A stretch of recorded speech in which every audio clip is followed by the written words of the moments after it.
everybody, I'm Up the FM Ducks and thank you for joining me. We continue our team by team preview of the 2022 World Cup, and now it's the turn of my home nation, England, who narrowly missed out on glory in Euro 2020 and of course World Cup semi-finalists 4 years ago.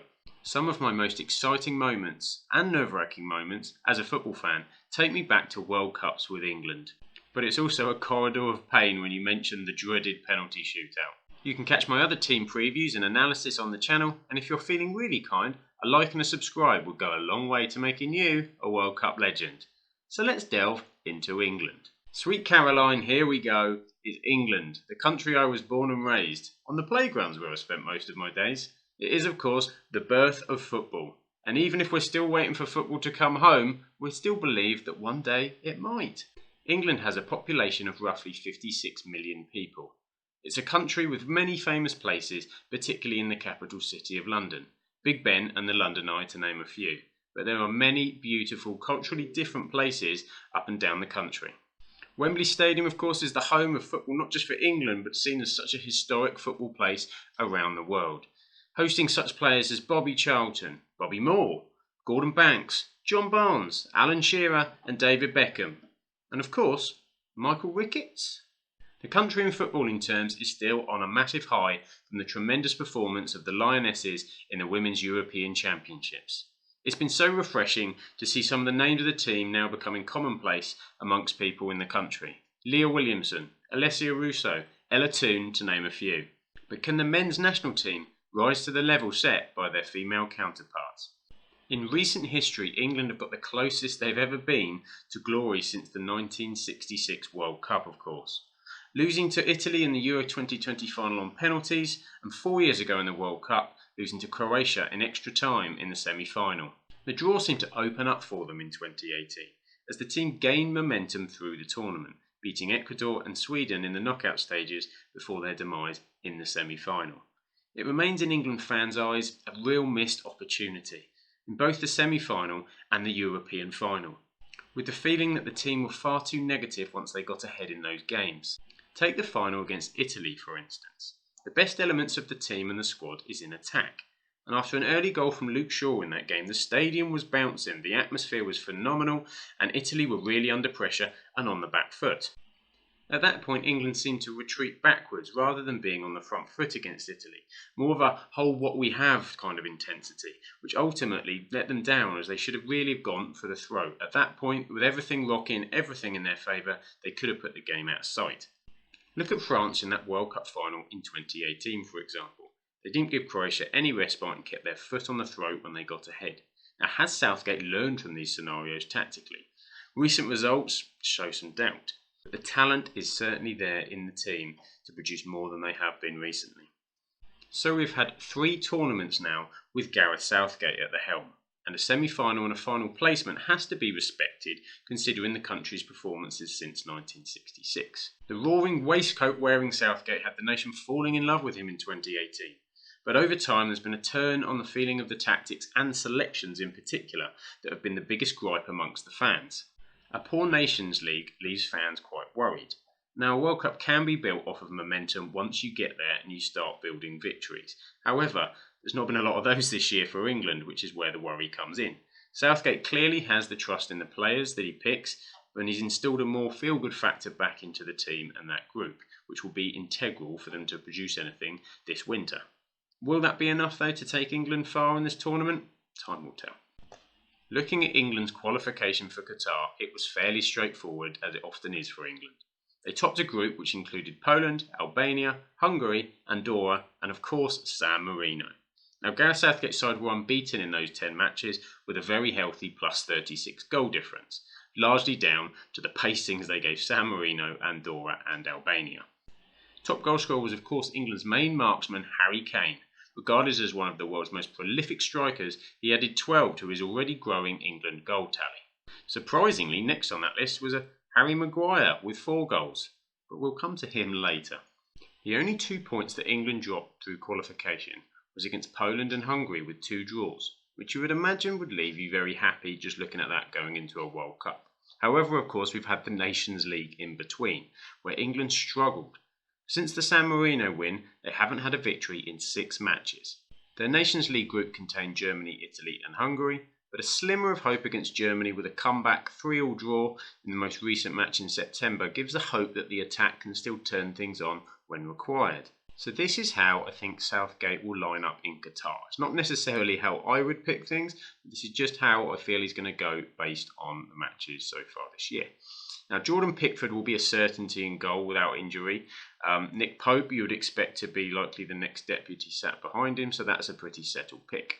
Now, at right back, England have about 40 options that they could turn to. It's frankly ridiculous. Even Trent Alexander-Arnold can't get any minutes under Gareth Southgate. So it's probably going to be a mix of Walker, Reece James, and Southgate also likes Kieran Trippier in the position. He's very spoilt for choice at right back. At centre back, he often goes for Stones and Maguire, but Maguire has been poor for Manchester United for about 18 months now. And Erik ten Hag has even dropped him this season, so he's not even getting any minutes, which was so evident in the match that he recently played against Germany with mistakes all over the place. There's a big call in the fan base to drop Maguire, but so far Southgate seems to have relented and looks like he's going to head into the Qatar World Cup with Stones and Maguire as the pair. Left back Luke Shaw is another who's not playing any minutes at Manchester United at the moment and will need to get some games under his belt before November hits. With Calvin Phillips injured and a question mark at the minute whether he's going to make the World Cup, it really opens up a possibility for youngster Jude Bellingham to step into midfield alongside certain midfield starter Declan Rice. You would expect Jordan Henderson at his current age to be more of a squad player coming in to do parts, but I wouldn't expect him to start if we've got any real chance. Attacking wise is an area that England have so many options around Harry Kane to turn to. Raheem Sterling, Bukayo Saka, Jack Grealish, Mason Mount, Phil Foden all expected to feature in different positions around that attack. Even the informed Jadon Sancho at the minute has not been given an opportunity in the recent matches. So overall, I wouldn't be surprised to see Southgate stick with what he's done. It seems to be his mantra and how he's managed things so far. So I'm not expecting any dramatic changes in how he'll set up in Qatar. Moving on to key players now.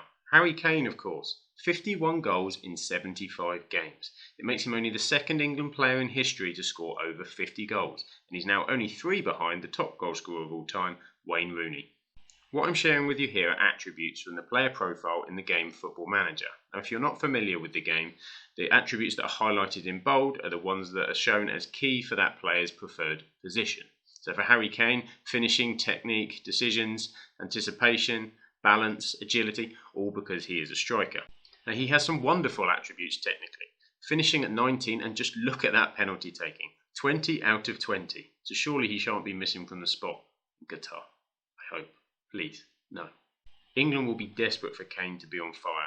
It will make such a difference to their tournament as we saw in 2018 and when he started to score in Euro 2020.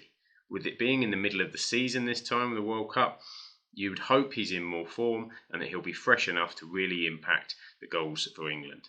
Young midfielder Declan Rice has become one of the first names on the team sheet for Gareth Southgate with his impressive midfield capabilities. At just 23, he has this season become West Ham United's club captain. His calmness on the ball is ahead of his years and he's a natural leader in the centre of the pitch. According to his club manager David Moyes, Rice is the best midfield player in Europe. Gareth Southgate has credited Rice's athleticism and his outstanding ball recovery skills. He's even suggested that the powerful holding midfielder will in time succeed Harry Kane as captain of the Three Lions. Southgate said even though he is a young player, he has tremendous leadership qualities. He's captaining his club at an incredibly young age. You can see all the signs of what might be possible. England will need Declan Rice so very much this summer to hold and to make sure that that centre midfield is tight and compact when the attacking players are flourishing forward for us. Rice will be very important this World Cup to give that calmness and control in the centre of the pitch, allowing hopefully those attacking players to flourish and get amongst the goals, freedom knowing that they have Rice and more control sat behind them. The Borussia Dortmund midfielder Jude Bellingham became England's third youngest player when he debuted in 2020. He's not guaranteed to start, but he's an exciting prospect for England in the coming years. And could this be the tournament that he makes his major breakthrough? Bellingham's ball-carrying ability, athleticism and maturity has already ascended him to a leadership role at Dortmund, having established himself as one of the most exciting youngsters in European football. Gareth Southgate has also highlighted the midfielder's versatility, and with Calvin Phillips looking questionable as to whether he's going to be fit or not this winter, Bellingham could be primed for that role alongside Rice in centre midfield. Looking at who England have to play in their group, they do have quite a few emotional connections with these countries, and it's probably where my largest worry comes in terms of how they're going to progress through this World Cup group. Well, that and that the recent form has been trash. Iran on opening match should ultimately be an England win and set up the tournament, but opening day nerves can set in. Let's not forget 4 years ago it was only a last minute Harry Kane goal against Tunisia which saved a 1-1 draw in that first game. USA are a team growing with some exciting directions and some talented young players, although there's a big question mark at the moment over their manager and some issues within the squad. England in the past have struggled against the Americans in World Cups, but they will not want to be going into this final game chasing things, as that is against the Welsh, who will be a fever pitch to play against. You only have to look at the Euro 2016 clash to see how England struggled, and they did the same against Scotland in a similar cauldron in the European Championships last summer. So you don't want to be going into that final game having to chase the game against Wales, because it could go completely unstuck and very embarrassing. 3 exciting, highly charged group games await. Prediction-wise, I do think that England will have enough to qualify. They'll want to top the group. However, I think 7 points will probably be their total, as I could see a draw with Wales in the final game. As for beyond that, well, that could pose some difficulties. If you win the group, it's still likely Senegal or the Netherlands in the next round, which is no picnic. Well, in fact, it's a picnic, but with lots of honeybees. On paper, a quarter-final with France looks mouth-watering, but extremely problematic. We all know World Cups are not played on paper, and we know how the draw opened up last time, so England will be hoping that similar opportunities will present themselves. I do worry under Southgate, though, that those missed opportunities were England's moment. This might be a step too far now for this team. However, if I'm wrong and I'm singing Sweet Caroline on Christmas Day, then I certainly can live with that. And with that, I thank you for taking the time to watch this video. If you're interested in more of the upcoming World Cup team previews, please check the links on the channel and subscribe, hit the notification button. Let us know how you think the teams are going to get on in the comments as well. It's always interesting to see what everybody else thinks. So for now, thank you very much, and I hope to catch you